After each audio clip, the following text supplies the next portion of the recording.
आज हम लोग वैदिक युग का लेक्चर लेंगे, लेकिन वैदिक युग में भी मैं आर्यों से आज लेक्चर को नहीं शुरू करूंगा, आर्यों से नहीं शुरू करूंगा।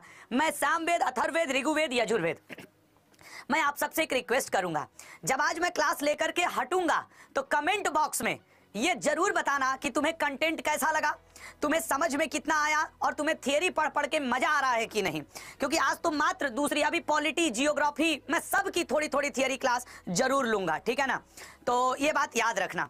और हाँ, मैं वादा के साथ कहता हूं कि मेरे जो पेड क्लास के स्टूडेंट होंगे वो अक्षरशः जानते होंगे कि मैं यूट्यूब या पेड में कोई अंतर नहीं करता हूं। अगर मैं थियरी पढ़ाने पे आ जाऊं तो मैं थियरी की बात कर रहा हूं, इसलिए मैं जल्दी थियरी पे यूट्यूब पे नहीं आता हूं। लेकिन आप लोगों के प्यार सपोर्ट ने इतना मजबूर किया मुझे कि मैं पेड के अलावा कुछ लेक्चर, सारे नहीं कुछ लेक्चर जरूर मैं थियरी की लूंगा आपके यूट्यूब पे, यहाँ पे।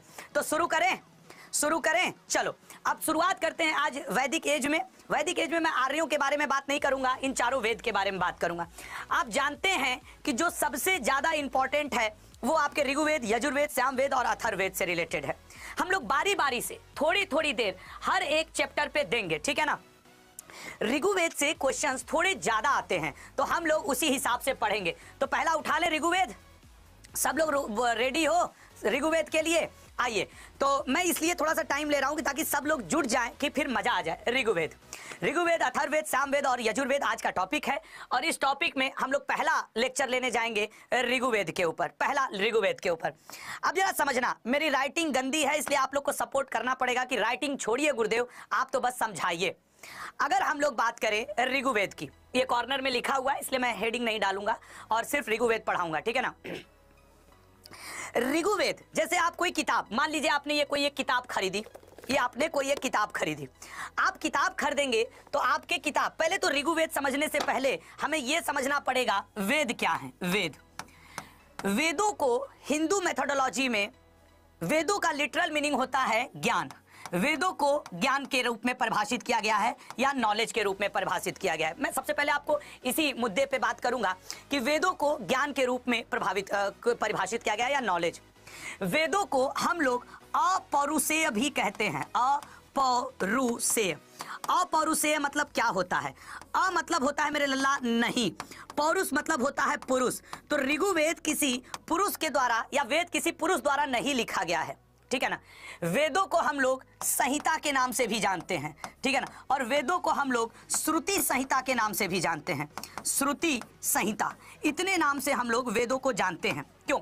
अजय सर, हम लोग तो बचपन से पढ़े आए कि वेदों को वेद व्यास जी ने लिखा है। नहीं, ध्यान से सुनना, वेदों को माना जाता है हिंदू धर्म में कि ये अलग अलग लोगों के पास फैले हुए ज्ञान थे, ये अलग अलग लोगों के पास फैले हुए ज्ञान थे। इन ज्ञान को एक व्यक्ति जिसका नाम था आपके कौन सा? वेद व्यास। वेद व्यास ने इस जो देवताओं के द्वारा प्रदत्त ज्ञान था वो फैला हुआ था, उस ज्ञान को वेद व्यास जी ने एक जगह संकलित किया, कंपाइल किया, उसे कहा गया वेद। तो वेद आर नॉट रिटेन, वेदों को किसी ने लिखा नहीं है, किसी पुरुष ने नहीं लिखा है, बल्कि वेदास आर कंपाइल्ड, वेदों को संकलित किया गया है। संकलित की इंग्लिश होती है मेरे भाई कंपाइलेशन, ठीक है ना। वेद व्यास ने संकलित किया है, compilation, compiled by Ved Vyas. Veda are compiled, ठीक है ना, ये कंपाइल्ड हैं, न कि इनको किसी ने लिखा है। दूसरी बात, अब ये तो वेदों को कहा गया, मतलब कि वेदों को संहिता कहा गया, श्रुति संहिता कहा गया, अपौरुषेय कहा गया, ज्ञान कहा गया। वेद हिंदू धर्म में 4 हैं, ठीक है, जिनको आप ऋग्वेद, यजुर्वेद, सामवेद और अथर्ववेद के रूप में पढ़ते हो। उनमें से जो हम लोगों का सबसे पहला जिसको हम लोग शुरू करेंगे, अब उसमें भी आप ये जो 3 वेद हैं, ऋग्वेद, यजुर्वेद, सामवेद, इनको आप त्रय वेद भी कहते हो, ट्राई वेदास या वेद त्रय भी आप कहते हो। इनको आप क्या कहते हैं? वेद त्रयी, इनको आप वेद त्रयी के नाम से भी जानते हो। अथर्ववेद को बस अलग कर दो, अथर्ववेद को अलग कर दो, इसको अलग कर लो, तो ऋग्वेद, यजुर्वेद और आपके सामवेद, इनको आप वेद त्रयी भी कहते हो। अभी मैंने बस नाम बताया। अब आओ, तो वेद मतलब क्लियर हुआ, वेद का मतलब होता है ज्ञान जो कि देवताओं ने दिया है, इसे वेद व्यास ने संकलित किया है।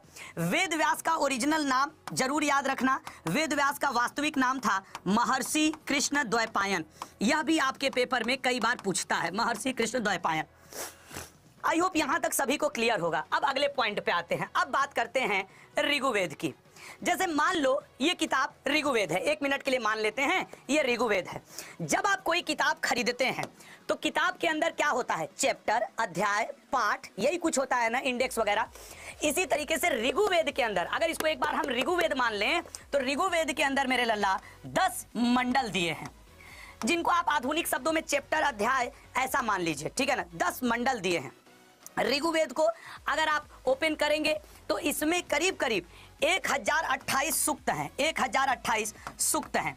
कहीं कहीं आपको ये ऐसे भी लिखा हुआ मिलेगा 1017 प्लस 11, 1017। ये माना जाता है कि ये देवताओं के द्वारा दिए गए ज्ञान थे, और ऋग्वेद में मनुष्यों द्वारा जो लिखे गए मंत्र हैं, मनुष्यों द्वारा हस्तलिखित, ठीक है ना, जो हस्तलिखित मंत्र हैं उनकी संख्या 11 है।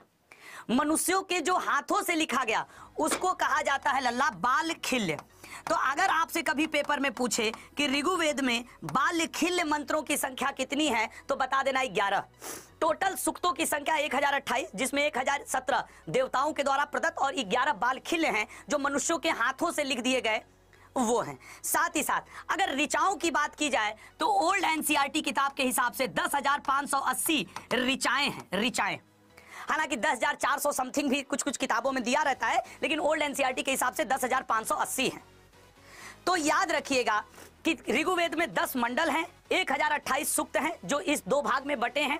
बालखिल्य कहा जाता है जो मनुष्यों के हाथों के द्वारा लिखे गए 10,500 आपके 80 ऋचाएं हैं, ठीक है, ऋचाएं। उसके बाद अगर अब जैसे ऋग्वेद वेद व्यास ने संकलित कर दिया, ठीक है सर, इस ऋग्वेद को वेद व्यास ने संकलित किया। अब मान लो ये ऋग्वेद है, ऋग्वेद को वेद व्यास जी ने संकलित किया या इसको किसी राइटर ने लिखा, लेकिन इस किताब का जानकार व्यक्ति मैं भी तो हूं, मैं भी तो आपको सुना रहा हूं, गा रहा हूं, बता रहा हूं, इस किताब की जानकारी दे रहा हूं, history, polity, geography, math, reasoning की। इसका मतलब है कि ऋग्वेद का संकलन किया वेद व्यास ने, लेकिन उस वैदिक युग में ऋग्वेद को जिस व्यक्ति ने आम जनता को गाया, सुनाया या बताया वो होत्र नाम का एक ऋषि था, होत्र नाम का। इस होत्र नाम के ऋषि ने, व्यक्ति ने उस समय के लोगों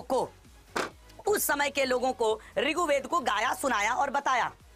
तो स्थिति क्या फंसी, अब कोई जरूरी तो नहीं है कि सबको सब बात समझ में आ जाए, तो ऋग्वेद भी कई लोगों को समझ में नहीं आई। जब ऋग्वेद कई लोगों को बातें समझ में नहीं आई तब ऋग्वेद को समझाने के लिए कुछ गाइड की, कुछ ग्रंथों की रचना की गई। उन ग्रंथों को कहा गया ब्राह्मण ग्रंथ। याद रखना कि वैदिक एज में ब्राह्मण कोई जाति नहीं थी। वेदों को समझने के लिए एक तरीके की गाइड की जो रचना की, जैसे 10वीं 12वीं का किताब होता है, आप तुमको नहीं समझ में आता है तो तुम एग्जाम के टाइम पे गाइड खरीद लेते हो कि यार इसमें से हमको समझ में आ जाएगा। तो ये जो आपका है, ये आपके क्या हुआ, ब्राह्मण ग्रंथ। इसके 2 ब्राह्मण ग्रंथ हैं। ऋग्वेद को समझने के लिए 2 ब्राह्मण ग्रंथ हैं। एक ब्राह्मण ग्रंथ का नाम है ऐतरेय ब्राह्मण, ठीक है ना, ऐतरेय ब्राह्मण। आपसे पेपर में पूछता है ऐतरेय ब्राह्मण का जिक्र किस वेद में है, ऋग्वेद में। एक ब्राह्मण ग्रंथ का नाम है कौस्तकीय ब्राह्मण, कौस्तकीय ब्राह्मण, ठीक है ना, कौस्तकीय ब्राह्मण, ये कौस्तकीय ब्राह्मण और ऐतरेय ब्राह्मण। आपकी जानकारी के लिए एक मजेदार बात बताऊं, ऐतरेय ब्राह्मण में उस समय पुत्री को, डॉटर को, पुत्री को किस नाम से बुलाते थे, कृपण नाम से। अगर कभी आपसे पूछे किस ब्राह्मण ग्रंथ में पुत्री को कृपण नाम से बुलाते थे तो ऐतरेय ब्राह्मण में। और बुरा मत मानिएगा, ये तो किताबों में, ऐतरेय ब्राह्मण में पुत्री को दुखों का स्रोत बताया गया है, ठीक है ना, पुत्री को दुखों का स्रोत बताया गया है और पुत्र को परिवार का रक्षक बताया गया है। तो ऋग्वेद को समझने के लिए ब्राह्मण ग्रंथ का, 2 ब्राह्मण ग्रंथों की रचना की गई। इसी ऋग्वेद की, पहले मैं आपको मंडलों के बारे में समझाऊंगा। ऋग्वेद में सबसे पवित्र नदी कहा गया कि जो सबसे पवित्र नदी है वो है सरस्वती, जिसे नदीतमा, मातेतमा, इन सब की संज्ञा दी गई है। ऋग्वेद में एक चैप्टर है जिसका नाम है नदी संहिता। नदी संहिता में वैसे तो कुल 39 नदियां थी, लेकिन 21 नदियों का कई बार उल्लेख है। ऋग्वेद में आपसे पूछता है यमुना नदी का जिक्र कितनी बार मिलता है, गंगा नदी का जिक्र कितनी बार मिलता है। याद रखना, गंगा नदी का जिक्र 1 बार, यमुना नदी का जिक्र 3 बार मिलता है, ठीक है ना। यमुना नदी का जिक्र हमें कितनी बार मिलता है, 3 बार मिलता है ऋग्वेद में। होत्र नामक ऋषि ने गाया था। यहां तक बातें क्लियर हुई ऋग्वेद के बारे में। सरस्वती नदी को ऋग्वेद में मातेतमा, नदीतमा, सबसे पवित्र पॉयस नदी का संज्ञा दिया गया है ऋग्वेद में।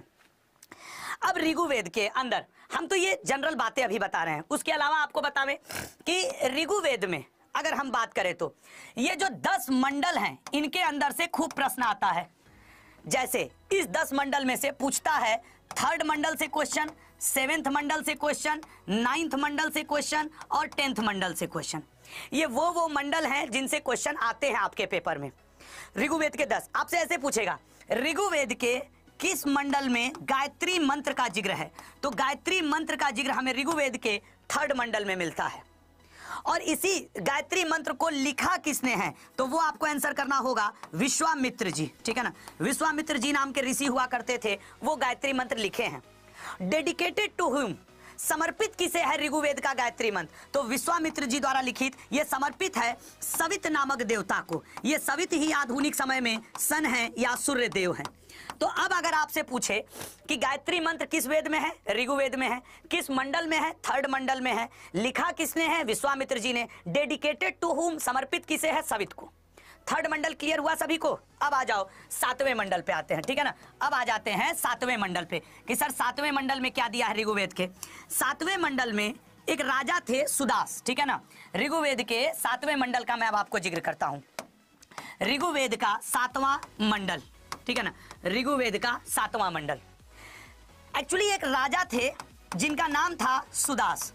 राजा सुदास जो थे ये भरत वंश के हुआ करते थे, भरत वंश के, ठीक है, भरत वंश के। इनके गुरुदेव हुआ करते थे जो राजगुरु, वो विश्वामित्र जी हुआ करते थे, ठीक है ना। विश्वामित्र जी, विश्वामित्र जी बहुत जल्द क्रोधित हो जाते थे। एक दिन राजा सुदास ने विश्वामित्र जी के पास ये सूचना भिजवाई कि आज से आप हमारे राजगुरु नहीं हैं। इनको अपनी नौकरी जाते हुए दिखी। अरे हम कैसे, हम हमारी नौकरी किसे बनाओगे अपना राजगुरु? राजा सुदास ने कहा हमारे पास एक ऋषि हैं जिनका नाम है वशिष्ठ जी, हम वशिष्ठ जी को अपना राजगुरु बनाने जा रहे हैं। विश्वामित्र भड़क गए। उस समय आर्य लोग कबीले में रहते थे, ट्राइब्स में। विश्वामित्र जी दौड़े दौड़े 10 कबीले वालों के पास पहुंच गए, ठीक है ना, 10 कबीले वालों। और इन 10 कबीलों को लेकर के 10 राज्य नाम से एक ग्रुप बना लिए। ये 10 राजा, और इनको लीड किया विश्वामित्र जी ने, लेकर के हमला कर दिए राजा सुदास पे। राजा सुदास और विश्वामित्र जी के बीच में युद्ध हुआ। इस युद्ध को हम लोग 10 राग युद्ध के नाम से जानते हैं, और इसी का वर्णन ऋग्वेद के 7वें मंडल में मिलता है। ये जो युद्ध था मेरे लल्ला, ये लड़ा गया था परुषणी नदी के किनारे। और ये जो परुषणी नदी है ये आधुनिक समय में रावी नदी के नाम से जानी जाती है, और इसी का वर्णन है 7वें मंडल में, ठीक है ना। रावी नदी के नाम से जानी जाती है, ठीक है ना। अच्छा, कुछ ऐसे स्टूडेंट हैं वो आके पूछेंगे सर ये क्लास रेलवे के लिए है, ये क्लास एसएससी के लिए है? अगर इतिहास में वैदिक एज का चैप्टर रेलवे पूछता होगा, एसएससी पूछता होगा तो है नहीं। पहली फुर्सत में तुम जाके आराम करो। जिसको अपना सिलेबस तक ना पता हो उसे पढ़ाने की कोई जरूरत है? सही सही बताओ। पूरी एनर्जी लगा करके पढ़ाओ और एक लो सर ये एसएससी में नहीं पूछेगा, भगो यहाँ से, नालायक कहीं के। एक है उसी में मैं देख लेता हूं ना तो मेरा खून खौल जाता है। ये क्या पागल है। ऐसे ही लड़के अलग अलग कोर्स खरीदते हैं, मैं सच बता रहा हूं। एसएससी के नाम पे अलग, सीपीओ के नाम पे अलग, सिलेक्शन पोस्ट के नाम पे अलग, जबकि इतिहास कभी बदलता नहीं है। दुकान चलती रहनी चाहिए, चल रही है। 36 तो कोचिंग करेंगे, नालायक कहीं के। खैर, तो 7वें मंडल में ऋग्वेद, 10 राग युद्ध, ठीक है ना, 10 राग युद्ध। 7वें मंडल के बाद जो अगला आपसे पूछेगा 9th मंडल, ऋग्वेद का 9th मंडल। 9th मंडल में सोम का वर्णन है और सोम रस का वर्णन है। सोम ही आधुनिक शिव जी हैं, आधुनिक आद्य शिव हैं, पशुओं के देवता। और सोम रस एक प्रकार का नशीला द्रव्य, वनस्पतियों से प्राप्त होने वाला एक नशा युक्त द्रव्य है 9वां मंडल में। 9वां मंडल के बाद जो 10वां मंडल है वो बड़ा मजेदार है। हालांकि मैं इसमें भी बहुत कुछ समझाऊं, लेकिन चूंकि एग्जाम पॉइंट ऑफ व्यू से पढ़ाना है इसलिए। सोम ही आधुनिक समय में शिव जी हैं, आधुनिक समय के शिव जी यही हैं। और सोम रस एक इंटॉक्सिकेटेड लिक्विड है, नशीला द्रव्य है जो प्राप्त होता है। अब देखो 9वें मंडल के बाद आ जाते हैं 10वें मंडल पे, ठीक है ना। ऋग्वेद का 10th मंडल मोस्ट इंपॉर्टेंट है। ऋग्वेद का 10वां मंडल। ऋग्वेद के 10वें मंडल में वर्ण व्यवस्था का जिक्र है। वर्ण व्यवस्था, वर्ण व्यवस्था। हालांकि वर्ण व्यवस्था का सबसे पहला जिक्र जबालो उपनिषद में मिलता है। अगर कभी पूछे कि वर्ण व्यवस्था का जिक्र कहाँ मिलता है तो जबालो उपनिषद में, ठीक है ना। जबालो उपनिषद में वर्ण व्यवस्था का पहला जिक्र मिलता है ऋग्वेद में। वर्ण व्यवस्था, वर्ण व्यवस्था मतलब ये माना जाता है कि जो आपके मतलब ब्राह्मण, क्षत्रिय, वैश्य और, ठीक है ना। लेकिन आजकल के लोगों ने क्या किया, कर्म के आधार पर जाति। चूंकि समाज में ऐसी कमियां, कुरीतियां फैली हुई हैं, अपने चीज को दूसरे के ऊपर डालना है। समझना, इसी 10वें मंडल में गोत्र का वर्णन भी है, गोत्र का वर्णन। अब जरा समझना, यहां पे बहुत काम की चीज आपके लिए बोलूंगा। हमारे पूर्वजों ने ये जो वेद लिखे होंगे ना, ये कोई ब्राह्मण पंडित जी लोग जाति के नहीं थे, ये हम लोग के पूर्वज थे। वैदिक युग में ब्राह्मण कोई जाति नहीं थी, पहली बात ये याद रखना, ब्राह्मण किताबों के नाम थे। तो हमारे पूर्वजों ने, यहां पे बहुत ध्यान से समझना, 2 मिनट के लिए समझोगे, जीवन भर का अपना कंफ्यूजन दूर कर दोगे कि कैसे आज जाति के नाम पे हम लोगों को लड़ाया जाता है। ब्राह्मण को आप दोषी ठहरा सकते हैं किसी को, लेकिन वास्तव में वो थे नहीं, वो हमारे आपके पूर्वज लोग थे जिनकी कोई जाति ही नहीं थी, वो सिर्फ आर्य कहलाते थे। और आज हम आप आर्य हैं, ये बात भी लगभग प्रूव्ड है। जरा देखिएगा, कर्म के आधार पे जाति, अगर कर्म क्या मतलब, उस समय ये लोग कबीलों के में रहते थे, कबीले में ये जनरली क्या होता था, सुबह खाए सोए उठे, गाय भैंस गोबर किए सो जाते थे, लगभग यही दिनचर्या। इनके समय तो एसएससी रेलवे यूपीएससी नहीं था ना कि एक लक्ष्य है कि ये चीज हमें हासिल करना है। बहुत ज्यादा से ज्यादा था, एक कबीला दूसरे कबीले पे आक्रमण करके गाय जीतने की कोशिश करता था। मैक्सिमम काम इतना ही था इनके पास, अगर एक तरीके से देखो तो। एसएससी यूपीएससी रेलवे तो नहीं था ना इनके पास, आपकी तरह चुनाव तो नहीं लड़ना था ना, हॉस्पिटल और थाने और न्यायालय तो नहीं जाना था ना।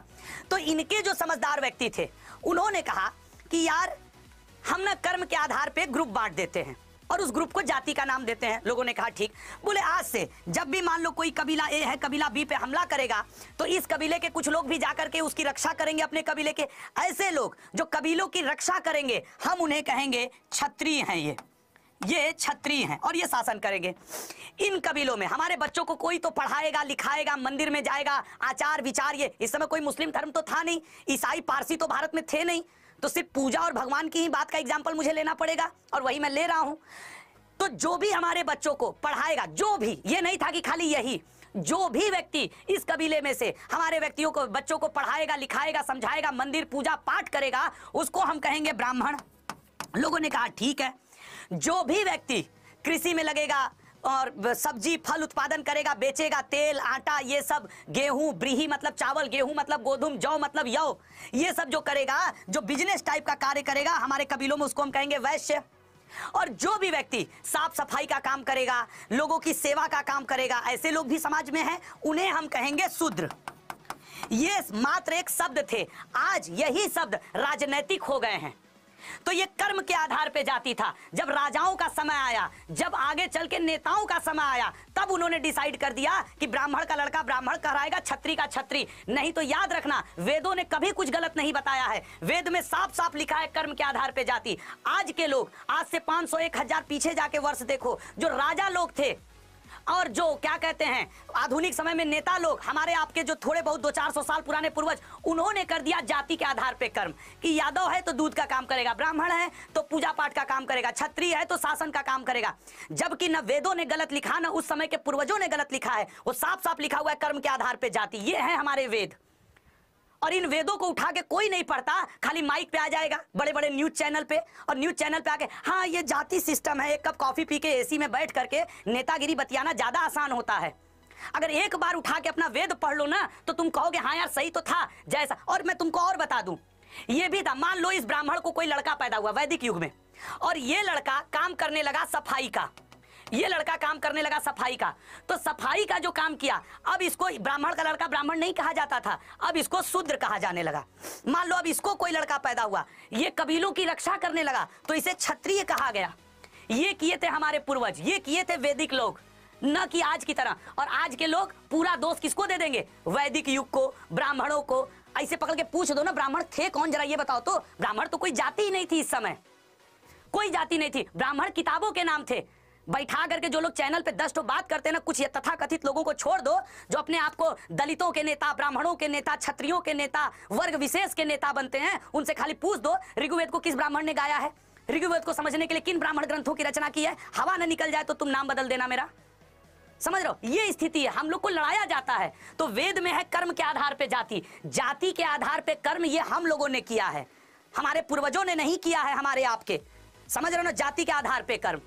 और दूसरी बात बताएं, 10वें मंडल में गोत्र का वर्णन है ना। सर गोत्र सिस्टम सही है कि गलत है, बता जानते हो गोत्र सिस्टम लाया क्यों गया, इसके पीछे का कॉन्सेप्ट क्या था? आज तुम्हें वो भी बता देता हूं कि 10वें मंडल में ऋग्वेद के गोत्र सिस्टम है, जरा समझना।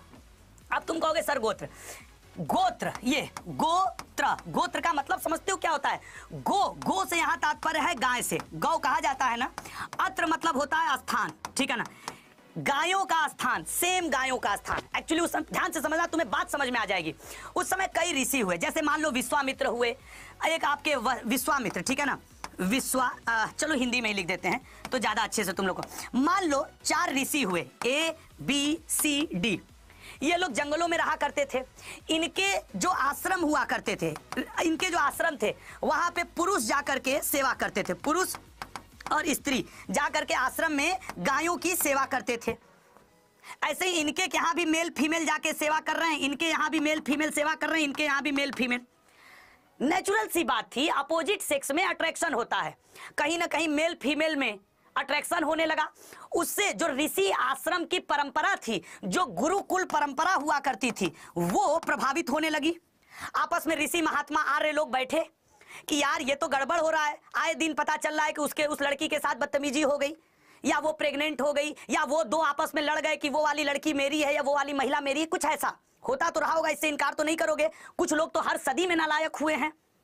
तो ऋषियों ने आपस में निर्णय लिया होगा, या लिया कि चलो ये कहे एक ही जगह की गायों की सेवा करने वाले को हम सेम गोत्र का कहेंगे।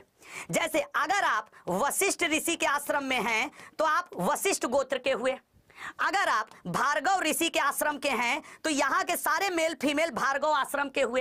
अगर आप मान लीजिए भारद्वाज ऋषि के आश्रम में बैठे हैं तो ये मेल फीमेल भारद्वाज गोत्र के हुए, एक ही जगह की गायों की सेवा करने वाले। और सेम गोत्र के लोग आपस में भाई बहन रहेंगे। तो अगर ये भाई बहन रहेंगे तो अब आपस में अपोजिट सेक्स के प्रति अट्रैक्शन वाली बात खत्म होगी। अगर ये भावना डेवलप हो जाए कि ये जो मेरे बगल में है ये मेरा भाई है, ये मेरी बहन है, तो इनका गोत्र हो गया वशिष्ठ, इन लड़के भार्गव। और कहा गया सेम गोत्र वाले आपस में शादी नहीं कर सकते।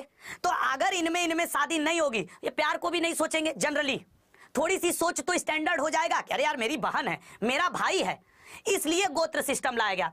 और सेम गोत्र में शादी नहीं, ताकि भाई बहन वाली फीलिंग रहे। दूसरी चीज, मान लो वशिष्ठ ऋषि सिखाते हैं ABCD, 1 मिनट के लिए, भार्गव ऋषि सिखाते हैं आपके क ख ग घ। तो अगर 2 अलग अलग गोत्र वालों की शादी की जाएगी तो इनका ज्ञान इन्हें मिलेगा, और जो तीसरी पीढ़ी इनका पुत्र या पुत्री पैदा होगी उसे क का भी ज्ञान होगा और ए का भी ज्ञान होगा कि नहीं? क्योंकि माता और पिता दोनों से अलग अलग ज्ञान उस बच्चे को दिए जाएंगे, इसलिए लाया गया था गोत्र सिस्टम। हाँ, आधुनिक समय में इसको इतना गंदा बना के रिप्रेजेंट किया जाता है जिसकी कोई हद नहीं है। तुम विश्वास कर लेना, जो लोग गोत्र के ऊपर, जाति के ऊपर वक्तव्य देते हैं, भाषण देते हैं, एक दिन ऋग्वेद खोल के नहीं पढ़े होंगे। जिनको भगत सिंह जी के बचपन का नाम नहीं याद होता है, वो भगत सिंह टी-शर्ट पे लिखवा करके महान देशभक्त बनते हैं। समझ, ऐसा होता है। मैं इसीलिए हिस्ट्री की थियरी क्लास नहीं लेना चाहता हूं, क्योंकि मुझे पता है कि अगर मैं हिस्ट्री की थियरी क्लास लूंगा तो बड़ा दिक्कत होता है। मैं और हम लोग कम एज के हैं तो हम लोग बोल नहीं सकते। जो 50-60 साल वाले हैं या जो किसी पार्टी कहीं के, उनको बड़ा महत्व रहेगा। मैं तो मनाता हूं मैं जल्दी से बुढ़ा हो जाऊं, अभी जितना हुआ हूं और 2-4-10 साल हो जाऊं, फिर मैं बैठ के नेशनल चैनल पे पूछूंगा, बताओ कौन सा ऋषि, कौन सा गोत्र, कौन सा वर्ण व्यवस्था। मैं लंका न लगा दिया बैठ करके ना, तो तुम लोग देखना एक दिन तुम लोग याद करोगे कि कोई आशुतोष तुम्हारा टीचर था। अपने बच्चों को तुम लोग याद दिखाओगे, यार ये एक समय हिस्ट्री हम लोग को पढ़ाते थे। खैर, तो जो गोत्र सिस्टम आया बेटा, वो इस तरीके से मेरे भाई मेरे दोस्त आया।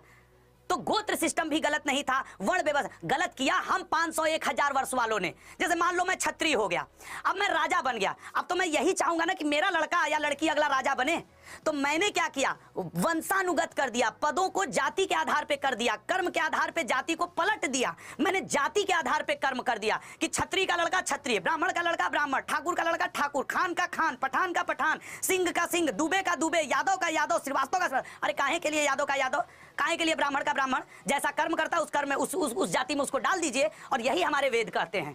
और नहीं तो वेदों को, पूर्वजों को, ब्राह्मणों को गलत ठहराना बंद कर दीजिए, क्योंकि ब्राह्मण कोई किताब थी, कोई व्यक्ति नहीं था। सच कह रहे हैं कि नहीं? खैर, तो ये सब चीजें चलती हैं। खैर, ये गोत्र सिस्टम के बारे में मैंने आपको बताया। ऋग्वेद के ही 10वें मंडल की अगर मैं बात करूं तो वर्णाश्रम का भी जिक्र है। वर्णाश्रम में जैसे मैंने बताया वर्ण व्यवस्था का जिक्र है, गोत्र का जिक्र है, उसी तरीके से वर्णाश्रम। पहले के लोग मानते थे 0 से लेके 100 वर्ष आयु, ठीक है ना। जनरली जो आयु होती थी 0 से 100 वर्ष। अब 0 से 100 वर्ष में 0 से लेके 25 वर्ष की आयु जो होती थी वो होती थी कि भैया ब्रह्मचर्य, पढ़ाई लिखाई करो, रील मत देखो, ठीक है ना, ब्रह्मचर्य होता था। पढ़ाई लिखाई करो, रील मत देखो, ठीक है ना, ब्रह्मचर्य होता था कि पढ़ाई लिखाई करो, लड़की लड़का चक्कर मत चलाओ, अच्छे से पढ़ो, माँ बाप का नाम रोशन करो, विद्या अर्जन करो। ये था। हमें उम्मीद है तुम लोग 20 से 25, 0 से 25 के बीच में होगे और तुम लोग का कोई गर्लफ्रेंड बॉयफ्रेंड नहीं होगा। आत्मा पे हाथ रख के कह लो, या किसी के बारे में सोचते भी नहीं होगे। 100% यहाँ बैठे हो ना, उसमें से हमको भरोसा 80-90% लेक्चर के तुरंत बातें, हेलो खाना खा ली क्या, नहीं खाई, हम भी नहीं खाएंगे, मत खाना, ठीक है ना। 25 से 50 ये थे गृहस्थ वाले, मतलब हमारे वेदों ने कहा कि अब आप ब्रह्मचर्य जी लिए, अब आप शादी विवाह करिए, बच्ची बच्चा 2-4 ठो जो पैदा करना हो कर लीजिए, अड़ोसी पड़ोसी मामा मौसी नाना सब बन लीजिए, ठीक है। फिर बोला गया 50 से लेके 75 वर्ष की आयु, ये था वानप्रस्थ आश्रम। वानप्रस्थ क्या होता था कि पिछले 50 साल में आपने जितना ज्ञान अर्जन किया है वो ज्ञान आप समाज को दीजिए। क्या सही है, क्या गलत है, सच क्या है, एक आपको 50 साल का अनुभव हो गया ना, वो बताइए। ये वानप्रस्थ आश्रम है। हम लोग के पापा देखो इसी एज में है ना, पापा मम्मी लगभग 50 से 75 में आपके हमारे पापा, तो वो लोग यही कहते हैं ना, पढ़ लो नहीं बर्बाद हो जाओगे, बेटा ये गलत है, बेटा तुम ठीक से नहीं पढ़ रही हो, बिटिया तुम कहाँ जा रही हो, क्योंकि उन्हें एक अनुभव हो चुका है इन 50 वर्षों का। और 75 से लेकर के 100 वर्ष की आयु को सन्यास कहा जाता है, सन्यास आश्रम। भैया आप राम राम कहो, अल्लाह अल्लाह कहो, खुदा खुदा कहो, वाहेगुरु वाहेगुरु कहो और अब स्वर्ग सिधार लो। तो इस वर्णाश्रम का भी हमारे 10वें मंडल में ऋग्वेद के जिक्र मिलता है, ठीक है ना। ऋग्वेद के 10वें मंडल में हमें इसका जिक्र मिलता है, ठीक है। ये भी हर वेद का, जैसे ब्राह्मण ग्रंथ है उसी तरीके से वो कौन सा है, यजुर्वेद को, ठीक है ना, यजुर्वेद कह रहा हूं यार, वहां पे आयुर्वेद को हम लोग क्या कहते हैं, वो आपके प्रजापति ने उसे लिखा था, उसको इसका उपवेद भी कहा जाता है। ऋग्वेद का उपवेद आयुर्वेद वो प्रजापति ने लिखा है। और एक चीज आपको इसमें कई लोग कंफ्यूज भी हो जाएंगे, मैं ये भी बता देता हूं, लेकिन जब किताब खोलेंगे तो पाएंगे ये सही है। उसके अलावा जो ये ऋग्वेद के मंडल हैं, जैसे दूसरा से लेकर के 7वां मंडल, दूसरे से लेकर 7वां मंडल को ये सबसे ओल्ड मंडल हैं, प्राचीन मंडल हैं। इन प्राचीन मंडल को या हम लोग वंश मंडल के नाम से भी जानते हैं, प्राचीन मंडल या वंश मंडल। फर्स्ट एंड 10th, फर्स्ट और जो 10th मंडल हैं, फर्स्ट एंड 10th मंडल ये सबसे न्यू मंडल हैं, सबसे आखिरी में लिखे गए थे ऋषियों के द्वारा, ठीक है ना। और जो आपके 8वां 8th एंड 9th मंडल है, 9th मंडल, ये जो मंडल है ये मिक्स्ड एज मंडल है, मिश्रित मंडल है, मतलब उस समय के ऋषि परिवारों के बारे में, उनके बारे में ये लिखा हुआ है। ये बात ध्यान रखना, ठीक है ना, ये बात